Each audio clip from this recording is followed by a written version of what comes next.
নমস্কাৰ।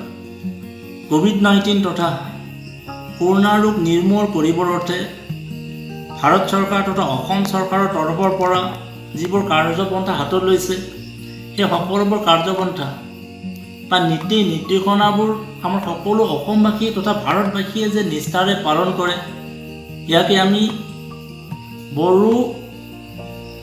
বড়োলেণ্ড শ্বহীদ পৰিয়ালৰ হৈ বিনম্ৰতাৰে অনুৰোধ কৰিছোঁ।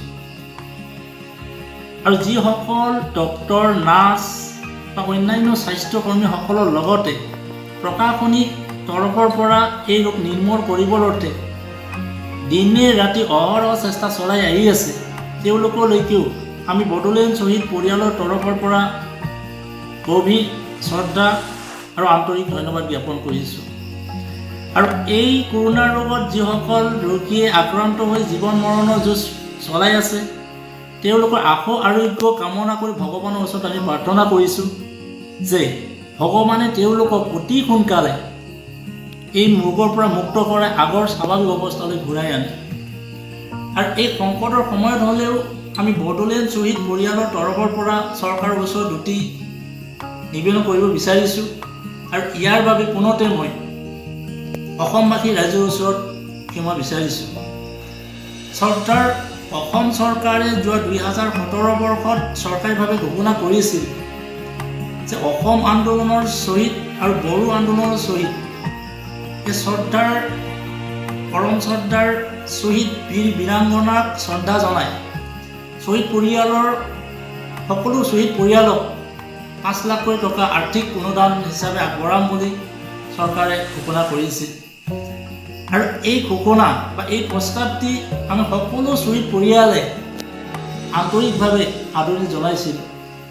আৰু এই টকা এতিয়ালৈ অসম আন্দোলনৰ শ্বহীদ আৰু বড়ো আন্দোলনৰ 10% শ্বহীদ পৰিয়াল পাবলৈ সক্ষম হৈছে।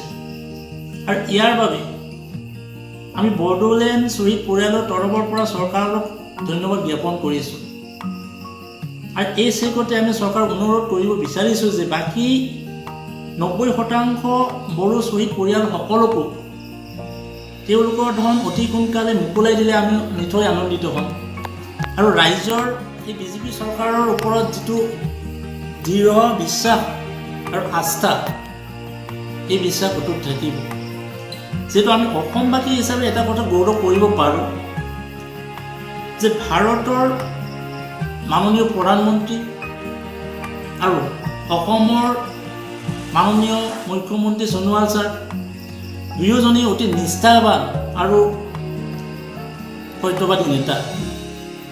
তেওঁলোকে কোনো কাৰণত বা ৰাজনীতি লাভালাভৰ কাৰণে ৰাজ্যক মিছা আশ্বাসেৰে প্ৰলোভন নিদিয়ে। আৰু সেইকাৰণে আমি এই টকা সকলো শ্বহীদ পৰিয়ালে পাম বুলি দৃঢ় বিশ্বাসেৰে আমি ৱেইট কৰি থাকিব পাৰিছোঁ। যিটো আমি আশা কৰোঁ যে আগন্তুক দিনত এই টকাৰ কাৰণে আমি কোনো ধৰণৰ ধৰ্ণা কাৰ্যসূচীৰ দৰে কাৰ্যসূচী ল'বলগীয়া হয়তো নহ'ব। আৰু দুৰ্ভাগ্যৰ বশতঃ যদি কিবা কাৰণত চৰকাৰে কেবিনেটত এই বিল পাছ কৰাৰ পাছতো আমি যদি এই টকাৰ কাৰণে ধৰ্ণা কাৰ্যসূচীলৈ ৰাজপথলৈ ওলাই যাবলগীয়া হয়, তেনেহ'লে ইয়াতকৈ দুৰ্ভাগ্যজনক চৰকাৰৰ বাবে একো আৰু বেলেগ একো নাথাকিব। গতিকে আমি আশা কৰিছোঁ বা আশা কৰি আছোঁ নিশ্চয় আমি বাকী যিখিনি বড়ো শ্বহীদ পৰিয়াল 90% বড়ো শ্বহীদ পৰিয়াল থাকি গ'ল, তেওঁলোকে অতি সোনকালে টকা পাবলৈ সক্ষম হ'ব।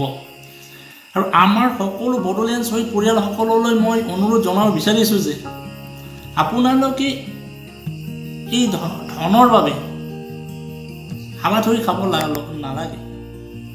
আপোনালোকে ধৈৰ্য ধৰি বাট চাওক, এই টকা চৰকাৰে আমাক এদিন দিব আৰু তেওঁলোকৰ কাৰ্যকালৰ মাজতে তেওঁলোকে হয়তো আমাক দিব।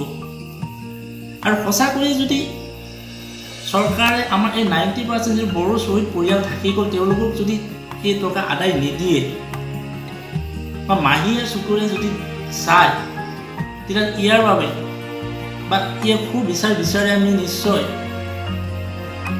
মহামান্য আদালতৰ ওচৰত শৰণাগত হ'ম। আৰু ইয়াৰ বাবে আমি সকলো বড়ো শ্বহীদ পৰিয়ালসকলক সজাগ হৈ থাকিবৰ কাৰণে আহ্বান কৰিছোঁ।